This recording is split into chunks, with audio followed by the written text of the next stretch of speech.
Hello and welcome, I'm Kira Scrivener, and this is my very first original tag ever. I'm really excited. I've always enjoyed doing the end of the tags things for the year and the mid-year wrap-up, so I thought it would be great to do something for the very end of the year where we're not talking about being there, but we're talking as a reflection. I like to think way too much about the things that I read. I think that this is also a great time capsule for anyone who enjoys going back and being like, wait, what did I think in 2021? The first question is just asking you, like, how do you feel about the year?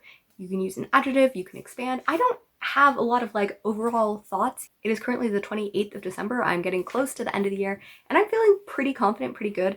I am feeling like I read too much while also wanting to read more of the things around me. I read 245 books. It's probably going to be 250 at the end, and that's absurd. How the heck did I read that many books? I don't know. I feel like I kept on looking down and just being like, oh my goodness, so many books. And like, my books this year were not quite as long as past years. I read a lot of comics, a lot of graphic novels, I read a lot of poetry, but I also read like some large fantasy novels. I'm currently reading Wolf Hall, which is like a huge tome. Like, there are books that I have read, but I've enjoyed reading a lot of short books. So I think that I have stopped pressuring myself so much. I read some picture books this year, which I'd always felt like didn't count and stuff. So I feel pretty confident. I feel like I got to read a lot more books that I was scared of reading or felt like weren't real reading. I kind of gave in to the whims of whatever I was feeling, and that actually goes into the second question, and that is, what phases or authors did you go through? You might not be like me. I tend to get really into reading one genre or one author, and I just kind of like binge everything, and I really enjoy doing that, and I feel like that's why it's so hard for me to talk about an overall year, because it's like in the first month, in January and February, I read so much nonfiction, and then from March and April and May, I read so much comics, and then through the summer, I read so many classics, and then I read a bunch of literary fiction. When it comes to my reading, looking at some of the minute details or like the phases are much better than an overall year, because my things are pretty much never cohesive. One of the things I really enjoyed at the end of the year was getting into the Booker Prize and getting into the Giller Prize. I really enjoyed reading those and following along and watching other people's videos talking about it. I did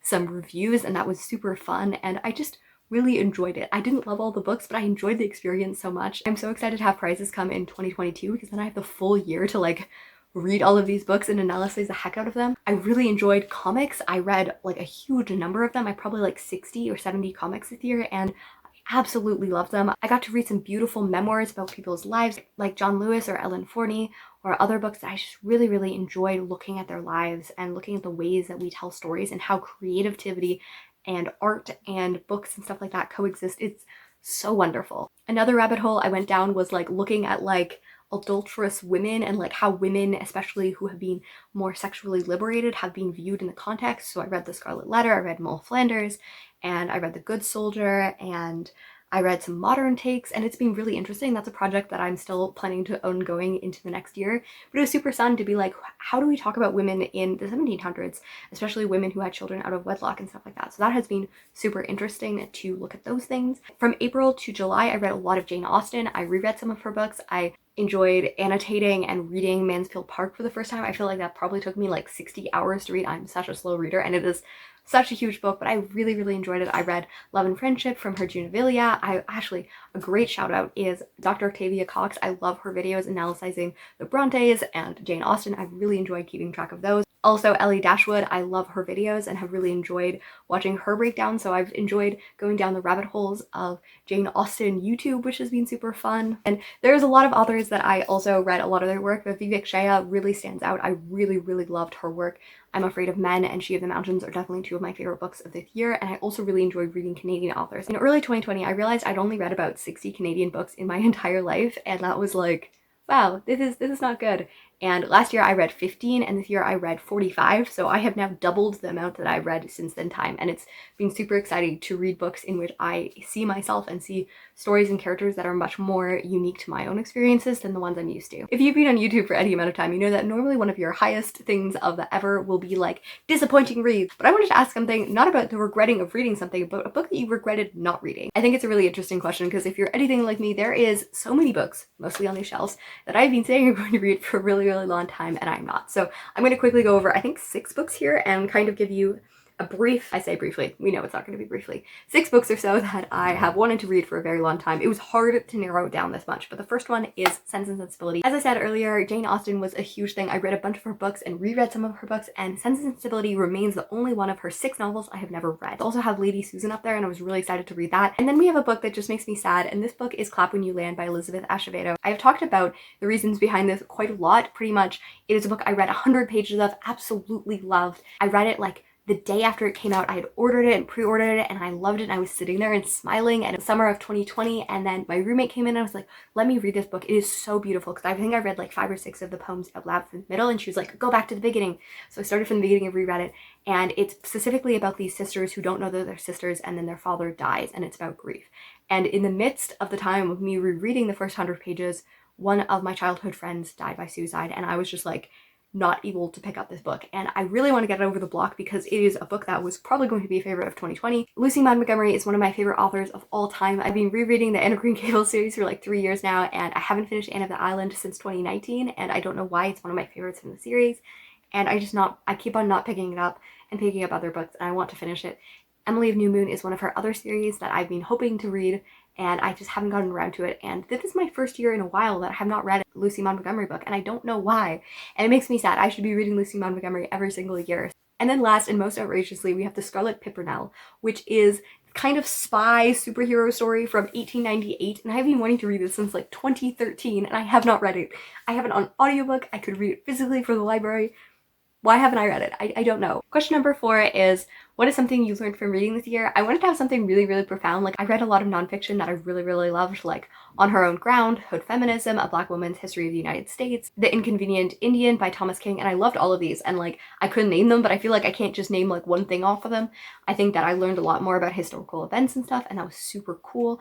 And I think I also learned a lot about myself. I learned a lot about how I interact with the world and how my blind spots have come to myself. I feel like 2021 has been the year in which I have read the most characters that I really, really relate to and have had to like tackle with and like ask questions about myself and the ways that I see myself and stuff, and that has been super interesting and really rewarding. What are books that you wish you had talked more about? And I have one to watch, and this is such a great book. It is like The Bachelor, and we have this plus size model who talks about fashion and stuff, and she talks about media as well, and in this, she critiques it as the fact that they don't have body diversity, and she ends up being invited on as the next bachelorette, and it's such an interesting and beautiful story that explores like her feelings and also explores like I really love Bea as a character. I really love her storyline. I love that we're starting to get a little bit more plus size representation. That is something that has been severely lacking in media, and especially in romance, and I really loved this book, and it just made me feel warm and fuzzy inside and also entertained and stuff, and I really loved it. Another book that I have kind of glossed over in my discussion because I meant to do a review on it and I never did is The Fifth Season by N.K. Jemisin. This is a very well-loved book that I have talked so little about, and it is a fantasy sci-fi series that I'm hoping to finish in 2022 because it is just really well. I had started it a long time ago and then revisited it and enjoyed it even more, and even though the twist that everyone talks about was not really a twist for me, like I had guessed that a really long time ago, I still really enjoyed seeing it and exploring it. Question number 6 is, what are some non-bookish highlights from the years, whether that's songs, podcasts, movies, TV shows, and I will list a few. One of the movies that I watched near the beginning of the movie that has stuck with me and has kind of informed the rest of the way that I've read and interacted with movies and stuff like that has been Cuties or Minones. This is a French film that had a lot of controversy on it, and I think in mostly unfair. And I originally found it through the controversy through Princess Week's videos, as well as like I went through and like listened to a lot of people's reviews, and then I watched it and then I listened to their reviews and discussions again, and I really enjoyed it. The story follows 11-year-old Amy, who is immigrating from Senegal to France, and it's her story of being like caught up into internet and caught up into this world and like of sexualization and how teen girls do it. It has a lot of controversy around it because it was viewed as something that was hypersexualizing prepubescent girls, and I can say that as someone who was a prepubescent girl, I felt such a strong reaction to this. And I think this is where I started reading a lot of books about sexualization and about the way that women interact, whether it's Luster or Butter, Honey, Pig, Bread, Conversations with Friends, Lola Woods, all of these books that's kind of talking about the sexualization of women and how we interact and girls and stuff like that, and how that continues to influence it, are books that I read and enjoyed, and the ones I've been discussing the most throughout the year, I feel like this, and this really set it up in January when I read it because it captured something in a very unique experience. She is a Muslim Senegalese girl, and I grew up in a white Christian Canadian family, but the ways that we interacted with the world, the ways that the world interacted with us, has incredibly changed the way that I viewed myself and the way that I formed my identity. I understand why some people criticize it or why some people don't want to watch it, but for me, I think it will always remain a movie that has a profound impact on me and represents me in a way that is adjacent but talks about the traumas that live in our lives. And that's something that I said about Luster as well. You know, these are about Black women that are living in different situations than me, but the pain that they hold is very similar, and it's different circumstances, but it's ways that we can understand ourselves, and I loved it so much. On a slightly lighter note, we have The Magnus Archives. This is a horror podcast by Jonathan Sims, and I really, really loved it. I listened to all 200 episodes, and the last bit I listened to it as it came out, and it was so well done. The storyboarding, the characters, it begins as an anthology, and we slowly knit it together, and it's so wonderful. And also shout out to his ensemble band, The Mechanisms. I really love the music. It takes ancient Greek myths and storytelling and stuff like that and integrates it into these stories of beautiful rock operas. And also a rock opera that I was obsessed with in the beginning of the year and just continue to love. A musical theater will always be a huge part of my life, but Jekyll and Hyde was one that I listened to over and over and over again. I love the atmosphere, I love the lyrics, I love the characters, and it's so wonderful. Of course, I have to shout out my girl, Taylor Swift. Obviously, I listen to a lot of her. I listen to a lot of Halsey.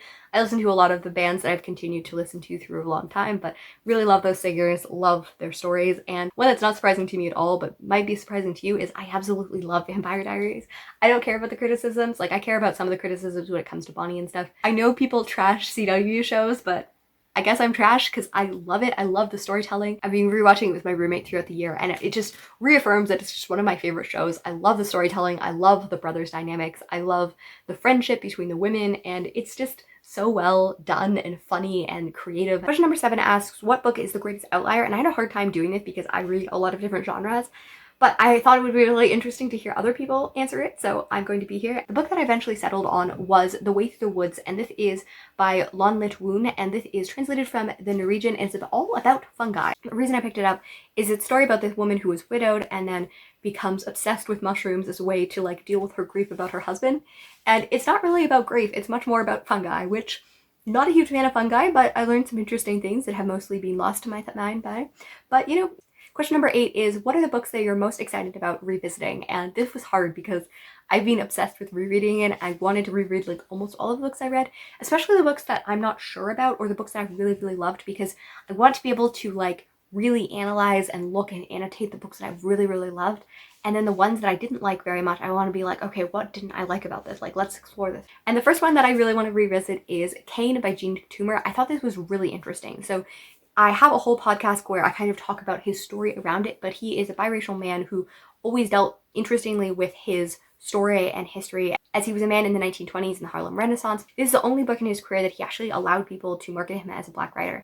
And throughout the book, he's looking at these stories that his family told him and the stories that have been passed on about the 19th century, and he looks at them, and I think it's very interesting, and I really enjoyed the book, but I feel like rereading it physically and annotating and researching the heck out of it would really give me a greater appreciation. I also feel very similarly about A Ghost in the House. This is one of my most recent book, and I read it when I was stressed about exams, and I really, really liked it, about this woman who has died 5 years ago, and she is reawakened and finds that she's a ghost in this house with her husband, who she's been married for a very long time, and they haven't had any children. And now he has another wife and a stepdaughter, and we interact with these stories about letting go and how she interacts with this world. And I think that giving it more care and annotating it and really spending time with it would be such a great time. I really, really enjoyed it on its own, but I think I would even more enjoy it on revisit. And then a book that I'm just really excited to reread is Malibu Rising. I haven't talked a lot about this book. It could go on that list of books that I haven't talked about a lot. I really enjoy Taylor Jenkins Reid as an author. I want to reread the 2 books that are also kind of somewhat set in this universe, and then reread Malibu Rising, and I think it will just be lovely. Question 9 is an interesting question that I wanted to hear your answers, but I don't love talking about, and this is a video that you are proud of.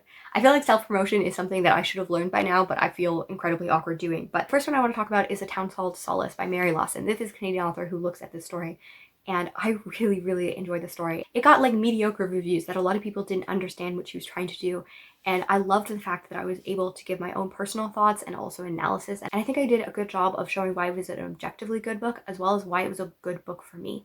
and I've really enjoyed the responses to that video, and I really enjoyed shedding a light on a book that there wasn't really any reviews that were positive on the internet that I could find. So I really loved doing that. I feel similarly about Lola Woods, which is a book that has just taken me by storm. I really enjoyed the analysis of it. It's one of my favorite books of the year, and I loved being able to do that analysis and talking about women talking and talking about why it mattered to me so much that this book exists.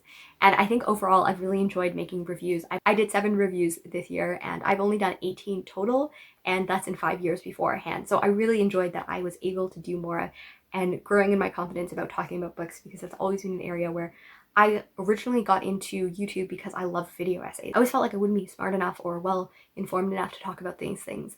And in that, I also really loved cut piece.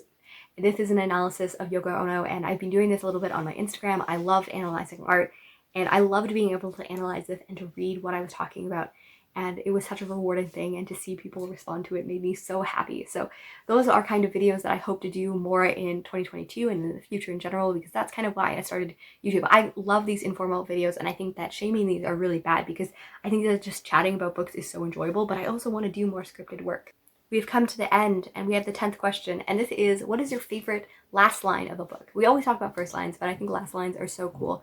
And I'm not going to read it because it kind of spoils things, but A Tale of Two Cities has such a great paragraph. I talked a few times about how I didn't love the beginning of the book, but as we got into the last third, I really loved it, and that last chapter and last verse just really redeemed it. I think as we end 2021, we have to remember that the end of the year is just as great as the beginning of a story, and that we should reflect with kindness, and I love that.